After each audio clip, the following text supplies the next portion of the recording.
Ar sporta katedras vadītāja Viktora Valaiņa atskaiti rektoram Jurim Skujānam par darbinieku veselības stāvokli 21. janvārī sākās LLU darbinieku sporta spēles ar devīzi "Fiziskās krīzes nav un nebūs". Sportiskā pēcpusdiena sākās ar dalībnieku parādi un katras komandas vizītkarte. Augstskolas darbinieki pierādīja, ka fiziskā krīze viņiem tiešām nedraud, jo visos priekšnesumos caurvījās humors un dziesmas.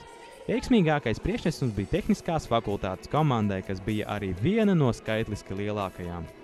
Viņi savā skečā attēloja pingvīnus, kuriem uzbruka finansu, veselības un izglītības krīzes, uzliekot katra savu slogu. Taču fizisko krīzi mehiem izdevās veiksmīgi pārvarēt, un tāpat kā pārējo komandu pārstāvi, viņi ir pārliecināti, ka fiziskās krīzes nav un nebūs. Pēc tam sekoja kopīga iesildīšanās mūzikas ritmos LLU sporta kluba treneru virsvadībā. Komandas savu sniegumu kopumā rādīja 14 sacensību veidos – basketbolā, volejbolā, galda tenisā, šahā, ričuračā, peldēšanā un citos nopietnos un mazāk nopietnos sporta veidos. Cīņas bija spraigas, azartiskas un reizēm arī ļoti principiālas, jo katra fakultāte vai struktūra vienība centās nosargāt savu godu.